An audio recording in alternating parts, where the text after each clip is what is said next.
अगर आप भी सिलाई करते हैं और आपकी सिलाई में भी फिनिशिंग नहीं आती है, किसी दूसरे के सिले हुए कपड़ों को देखकर अगर आप भी यही सोचते हैं कि सिंपल डिज़ाइन है और कपड़ा भी महंगा नहीं है, लेकिन फिर भी फिनिशिंग बहुत ज़्यादा है और ड्रेस देखने में प्रीमियम लग रही है, और जो कपड़े हम स्टिच करते हैं या किए हैं तो उनमें तो फिनिशिंग ही नहीं है। इतनी मेहनत करने के बावजूद भी अगर आपकी सिलाई में फिनिशिंग नहीं आती है तो ये वीडियो आपके लिए है। आज की इस वीडियो में मैं आपके साथ शेयर करूंगी कुछ ऐसी टिप्स और ट्रिक्स जिसको अगर आप फॉलो करते हैं तो आप एकदम परफेक्ट और प्रोफेशनल स्टिचिंग आप सीख जाएंगे। और कुछ छोटी छोटी चीज़ें हैं जिनको अगर हम ध्यान में रख लें, जिनको अगर हम फॉलो कर लें तो हमारी भी इस स्टिचिंग में फिनिशिंग आ सकती है। तो अस्सलाम वालेकुम, कैसे हैं आप सभी? उम्मीद है आप सब अच्छे होंगे। तो भाई आज की जो ये वीडियो है, तो आज मैं ना आपको इस वीडियो में बताने वाली हूँ कि अगर आप बिगिनर हैं या आप सिलाई करते हैं और आपकी सिलाई में फ़िनिशिंग नहीं है, तो आप ना किस तरीके से अपनी सिलाई में फ़िनिशिंग ला सकते हैं। जी, यहाँ पर ना एक कुर्ती की मैं स्टिचिंग कर रही हूँ, तो चलिए कुर्ती को भी स्टिच करते हैं और आपसे बात भी करते हैं। तो सबसे पहला जो टिप्स है अपनी सिलाई में फिनिशिंग लाने का, तो वो ये है कि सबसे पहले तो आपने कटिंग पे ध्यान देना है। जब आप कपड़ा कट करते हो तो आपने ये ध्यान रखना है कि कपड़ा कहीं से भी टेढ़ा-मेढ़ा कट ना हो। अगर आप मेज़रमेंट के हिसाब से अगर आप कपड़ा काट रहे हो तो आपने बार-बार अपने मेज़रमेंट को चेक करना है। ठीक है ना? क्योंकि जब वो कपड़ा ही गलत कटा हुआ होगा तो ड्रेस में फिनिशिंग आएगी ही नहीं। तो इसलिए सबसे पहले आपने अपनी कटिंग पे ध्यान देना है। आपने कटिंग जो कपड़ों की करनी है वो बहुत ध्यान से करनी है। अच्छा, दूसरी चीज़ है कि जब आप कपड़े कट करने के बाद जब आप स्टिचिंग करते हो तो आपकी जो सिलाई है वो सीधी होनी चाहिए, टेढ़ी-मेढ़ी ना हो सिलाई। टेढ़ी-मेढ़ी सिलाई से क्या है ना, टेढ़ी-मेढ़ी सिलाई कब आती है? जब हम किसी भी कपड़े को सीने में जल्दी करते हैं, जल्दी-जल्दी तेज़-तेज़ हम मशीन चलाते हैं तो टेढ़ी-मेढ़ी सिलाई हो जाती है, तो वो भी फिनिशिंग नहीं देती है सिलाई में। तो आप कोशिश करें कि सिलाई आप जब करने के लिए बैठें या आप कोई कपड़ा स्टिच कर रहे हैं तो सिलाई आपकी एकदम से सीधी आनी चाहिए। आपको जल्दी-जल्दी मशीन नहीं चलानी है, ठीक है ना? अच्छा जी, तीसरा जो टिप्स है वो ये है कि जो ड्रेस की खूबसूरती होती है ना, वो होती है हमारे गले से। जो नेक हम बनाते हैं उससे बहुत ज़्यादा खूबसूरती आती है ड्रेस पर। तो आप कोशिश करें कि जब आप गला बनाएं तो आपने ये ध्यान रखना है कि गले पे आपने सबसे ज़्यादा ध्यान देना है और सबसे ज़्यादा आपने गले को ही फिनिशिंग आपने देनी है। देखिए यहाँ पर ना मैं एक नेक की ही पट्टी मैं रेडी कर रही हूँ, जिसको मुझे तैयार करने में काफ़ी वक्त मुझे लगेगा। और आप देखिए किस तरीके से मैं यहाँ पर प्रेस की हेल्प से और ग्लू की हेल्प से किस तरीके से मैं लेस को अटैच कर रही हूँ, उसको पेस्ट कर रही हूँ। तो आपने जो है ना नेक पर आपने सबसे ज़्यादा ध्यान देना है, क्योंकि पूरा बेस जो ड्रेस का होता है ना तो वो हमारा नेक पर ही होता है। आपने नेक को बनाने में बुकरम का अगर आपने यूज़ किया है तो जहाँ-जहाँ कट्स की ज़रूरत है तो आप कट्स ज़रूर से लगाएँ, जिससे कि आसानी से नेक पलट जाए। अगर आप सिर्फ़ कपड़े के साथ ही नेक बना रहे हैं तो कपड़े की जो आपने पट्टी लगाई हुई है उसको आप सीधा और फिनिशिंग के साथ लगाएँ, तो उससे भी नेक में फिनिशिंग आती है। तो आप नेक बनाने में सबसे ज़्यादा ध्यान दें, क्योंकि पूरा बेस जो होता है ड्रेस का वो नेक पर ही टिका होता है। अगर हमने नेक खूबसूरत सा बनाया है, अच्छा बनाया है, फिनिशिंग के साथ बनाया है, तो हमारी पूरी ड्रेस ही प्रोफेशनल और फिनिशिंग के साथ ही हमारी ड्रेस जो है तो वो हमारी स्टिचिंग जो है वो दिखाई देगी, है ना? चौथा टिप्स जो है तो वो ये है, जब आप कपड़ों को स्टिच कर लें या आपने कोई ड्रेस बनाई है, आपने उसको कंप्लीट कर लिया, कंप्लीटली स्टिच कर लिया, तो आप एक बार पूरी ड्रेस को चेक करें कि कहीं धागे काटने से तो नहीं रह गए हैं। जहाँ भी ज़रूरत हो धागे काटने की तो आप धागों को कट कर लें। पाँचवा टिप्स ये है कि जब आप कपड़ों को स्टिच कर लें, आपने बिल्कुल कपड़ों की स्टिचिंग आपकी कंप्लीट हो गई है, तो आप एक बार ही ना कपड़ों पर आयरन ज़रूर करें।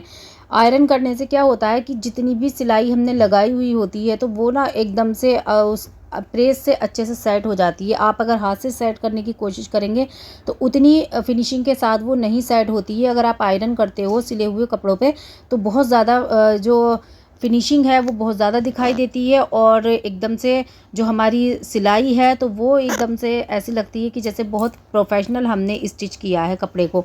तो आप कोशिश करें कि कपड़ा जब आप स्टिच कर लें तो उस पर आप आयरन ज़रूर से करें। आपने देखा होगा कि साइड की जब हम सिलाई लगाते हैं तो उसका जो फैब्रिक होता है तो वो ना जब हम कपड़े को सीधा करते हैं तो कुर्ती का फैब्रिक अंदर की तरफ जाता है। तो उसको अब जब आप हाथ से सेट करने के बाद अच्छे से बाहर निकाल के आयरन करते हैं तो उसमें एक अलग ही फिनिशिंग आती है। तो कोशिश करें कि आप सिलने के बाद में कपड़ों को प्रेस ज़रूर से करें। अच्छा, उसके बाद छठा जो टिप्स है तो वो ये है कि जब आपने कपड़ों को स्टिच कर लिया तो उसके बाद पूरे ही कपड़े को एक बार से ज़रूर से अच्छे से चेक करें कि स्लीव्स जो हैं तो वो बराबर हैं या नहीं है, जो शोल्डर आपने स्टिच किए हैं वो बराबर हैं या नहीं है, और धागे कहीं से तो लटके हुए नहीं हैं। तो आप ये सारी चीज़ें ज़रूर से कपड़ों को स्टिच करने के बाद में चेक कर लें, इससे भी फिनिशिंग पर थोड़ा सा फ़र्क पड़ता है। तो ये सारी चीज़ें ज़रूर से आप स्टिच करने के बाद चेक कर लें। सातवां और लास्ट टिप्स है कि अगर आप कपड़े को कहीं से फ़ोल्ड कर रहे हैं तो वो जो आपने कपड़ा फ़ोल्ड करना है तो उसको आप इक्वल फ़ोल्ड करें। जैसे कि स्लीव्स में फ़ोल्ड करते हैं या फिर दामन में या फिर बॉटम में हम कपड़ा फ़ोल्ड करते हैं तो उसको ना आपने इक्वल फ़ोल्ड करना है। इससे भी फिनिशिंग कपड़े में एक अलग ही फिनिशिंग दिखाई देती है। अच्छा, इसके अलावा ना बहुत सारी छोटी-छोटी चीज़ें हैं जिसका हमें ध्यान रखना चाहिए। जैसे कि मैं यहाँ पर ये नेक स्टिच कर रही हूँ। इस नेक को मैंने ऐसे ही फ्रंट पार्ट पर रखा है और एक स्टिच लगा के मैं इसको सिल दूंगी। लेकिन बिगनर्स का क्या रहता है ना कि उनको एकदम से नहीं आता है नेक वगैरह स्टिच करना। तो आप यहाँ पर क्या करना है कि आपने ने जो है पिन से यहाँ पर पिन अप कर लेना है। उसके बाद आपने स्टिचिंग यहाँ पर करनी है, या फिर आप एक रफ स्टिच लगा लें नेक पर, और फिर उसके बाद में आप जब नेक को स्टिच करेंगे तो एक तो आपका कपड़ा इधर उधर नेक इधर उधर नहीं फिसलेगा, दूसरे आपकी जो आप स्टिचिंग लगाएंगे तो वो बड़ी फिनिशिंग के साथ लगेगी।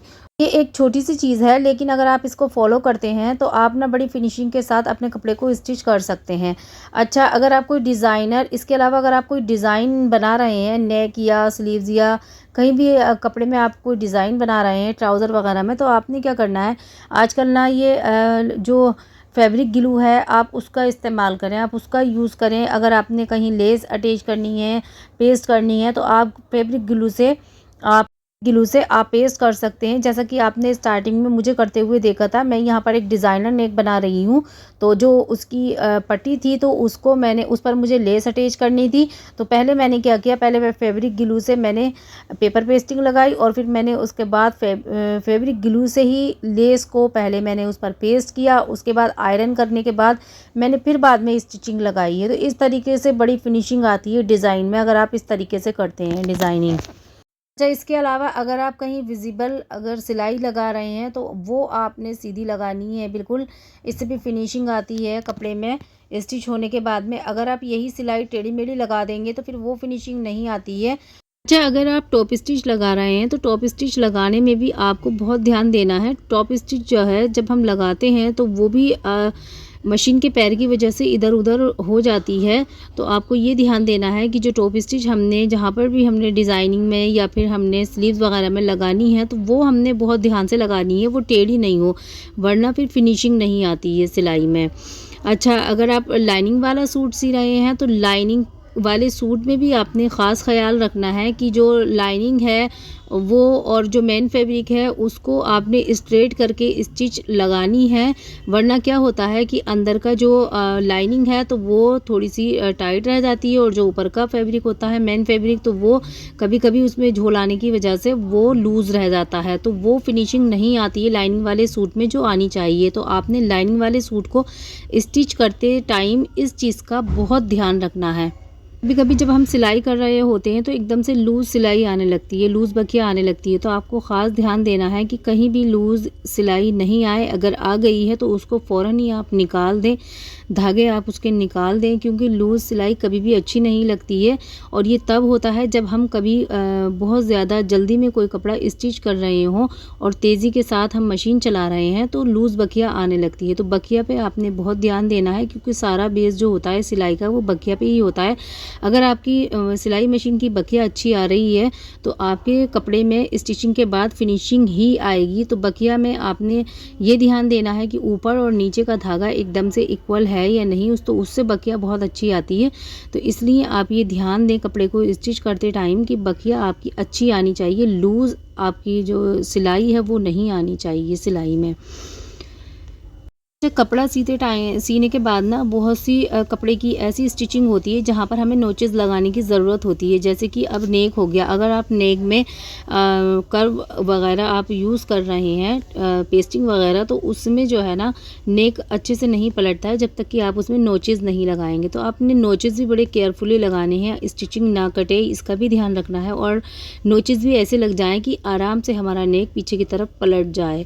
तो नोचेस आपने ज़रूर से लगाने हैं। अच्छा, इसके अलावा नोचेस जो हमें लगाने की ज़रूरत पड़ती है, जहाँ हमने गोलाई में सिलाई ली हुई होती है, तो वहाँ पर भी हमें लगाने की ज़रूरत पड़ती है। जैसे कि जब हम साइड की सिलाई लगाते हैं तो वहाँ पर भी हमें नोचेस की ज़रूरत पड़ती है। दूसरे हमने अगर अम्ब्रेला स्लीव्स बनाई हुई हैं, उसमें हमारी गोलाई में सिलाई होती है, तो वहाँ पर भी हमें नोचेस की ज़रूरत पड़ती है। तो जहाँ कहीं भी आपको नोचेस लगाने की ज़रूरत है तो वहाँ पर आप नोचेस ज़रूर से लगाएं इस स्टिचिंग में। ये भी फिनिशिंग का ही एक पार्ट है।